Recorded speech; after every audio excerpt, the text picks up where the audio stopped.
l'un des axes les plus accidentogènes de l'agglomération lyonnaise selon la métropole. À partir de demain, le tronçon du boulevard Laurent Bonnevé qui longe le parc de la Fessine va passer à 50 km/h au lieu de 70. Les précisions sur place de Lauriane Pellao. C'est à partir d'ici, entre le quai Charles de Gaulle et le périphérique nord, que les conducteurs devront lever le pied.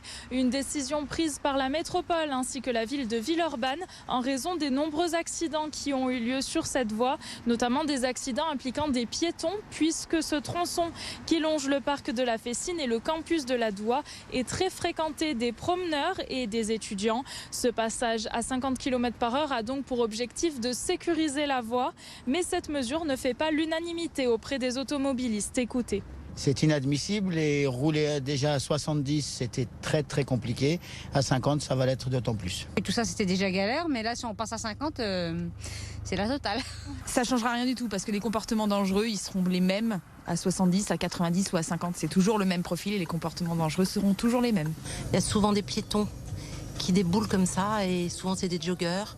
Donc c'est bien, on a un temps de réaction. Vu que la route est très étroite, c'est peut-être plus sécurité et puis ça nous aide un peu plus pour être plus vigilants sur la route.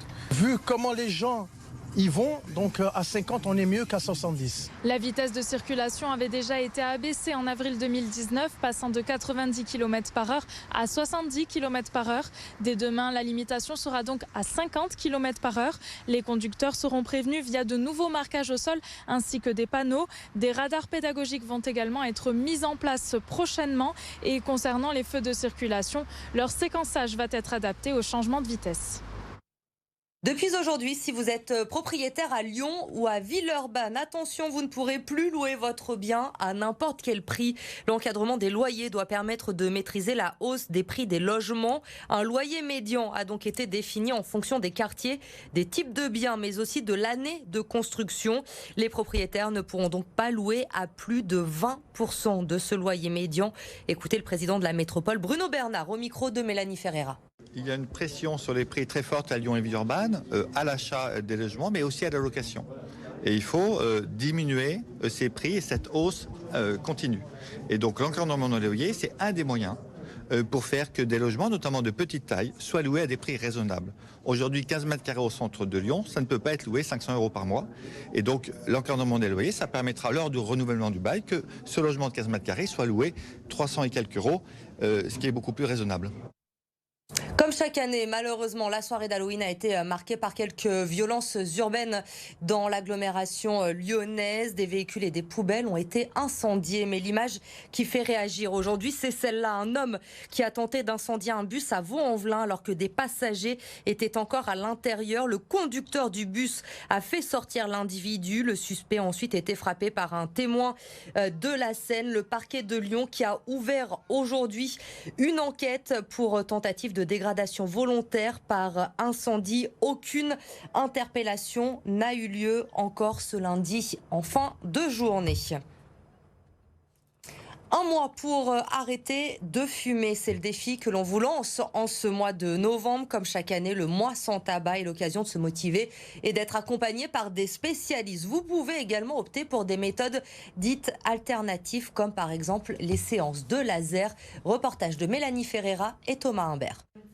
La promesse est attirante, vous faire arrêter de fumer en 1 heure seulement après une séance de laser dans l'oreille. Grâce au laser, on va envoyer donc certaines stimulations qui vont agir sur certaines terminaisons nerveuses. Donc le principe n'est pas nouveau, c'est ce qu'on appelle l'auriculothérapie. L'auriculothérapie, une espèce d'acupuncture d'oreille inventée par un médecin lyonnais dans les années 50.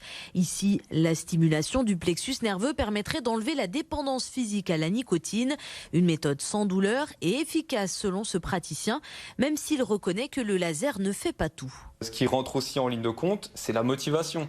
Bien entendu, quelqu'un qui n'est pas forcément motivé et qui se dit bah tiens, j'arrête de fumer demain et puis sans réelle conviction, il n'y a rien qui va l'empêcher de remettre une cigarette en bouche. La franchise vante cependant son concept comme étant la solution la plus efficace pour arrêter de fumer.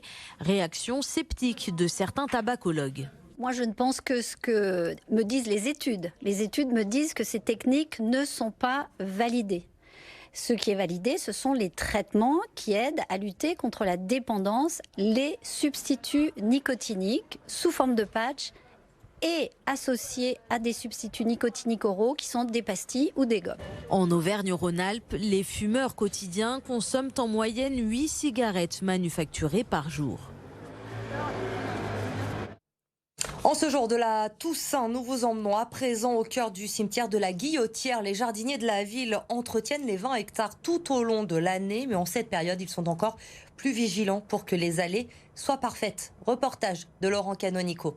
On ramasse des feuilles jusqu'à midi, après on va faire la pause pour manger, puis après on recommence. Cette saison, au cimetière de la Guillotière, les feuilles mortes se ramassent à la pelle. Sur le qui-vive toute l'année, les 9 jardiniers de la ville de Lyon en poste sur le site ont un devoir d'excellence en cette période de Toussaint. Tonte, désherbage des allées, nettoyage des bordures et entretien des nouveaux massifs qui ont été pensés pour ramener de la vie dans le cimetière. L'année dernière, on les a aménagés avec l'ensemble de mon équipe en vivaces pour favoriser aussi la biodiversité. Et ça amène aussi au repos et au recueillement. Enfin, le fait de trouver des zones ou des endroits fleuris, etc. C'est la base du mot cimetière d'ailleurs.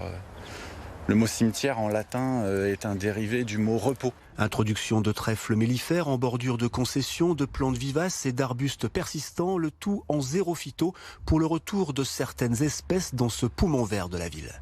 On a abandonné depuis plusieurs années donc l'emploi de produits chimiques pour le désherbage et l'entretien.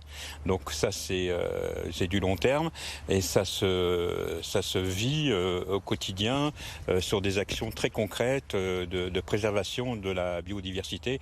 Si les jardiniers n'interviennent pas sur les concessions privées, ils sont les garants d'un lieu propice au recueillement et au repos des défunts. Notre série, cette semaine, nous allons vous faire découvrir des collectionneurs lyonnais. Ce soir, on part à la rencontre de Dimitri. Il est skateur et passionné de planches depuis son enfance. Il a donc décidé d'exposer sa collection dans un musée. Lucie Young. Il en a de toutes les couleurs, de toutes les époques, de toutes les formes. Sur 150 mètres carrés, Dimitri expose près de 600 planches de skateboard. L'aboutissement de plus de 10 ans de collection. Je me suis mis à collectionner, en fait, j'ai racheté des planches de mon enfance, des années 90, des souvenirs que je voyais, enfin des planches que je voyais dans les magazines et que j'avais pas pu avoir petit. Et après, il y a eu l'idée du projet du musée. Donc, pour faire un musée, il fallait que j'ai tout, donc toutes les générations. Donc là, je me suis intéressé aux années 70, aux années 60. Du sol au plafond, on replonge dans l'histoire de la planche à roulettes depuis ses débuts dans les années 60. Le patin à roulettes existait déjà et les gens se sont amusés à couper les patins à roulettes et à fixer ça sur des bouts de bois. Jusqu'aux planches modernes en passant par les années 80 et l'explosion de la discipline. C'est là où le skate a été importé dans les autres continents. Ça y est, ça n'existait plus qu'aux États-Unis. On en trouvait, il y avait des distributeurs en Europe, des revendeurs en Europe. C'est là aussi il y a eu les premiers graphistes à être employés par des sociétés skateboard. Des planches artistiques uniques qui ont toute leur histoire, parfois même leur message politique. Une collection riche qui évolue au fil des trouvailles. Je passe énormément de temps sur Internet, les forums, les plateformes d'enchères, le bouche à oreille, les groupes sur les réseaux sociaux. Et en bon collectionneur, Dimitri réfléchit déjà aux pièces qui viendront compléter le musée dans quelques années. Je me mets à conserver les nouveautés, des choses qui m'intéressent moins, mais pour les futures générations, ça sera des souvenirs d'enfance pour eux. Et en attendant de récupérer les souvenirs de demain, ce passionné planche déjà sur son nouveau projet, construire un véritable skatepark devant le musée.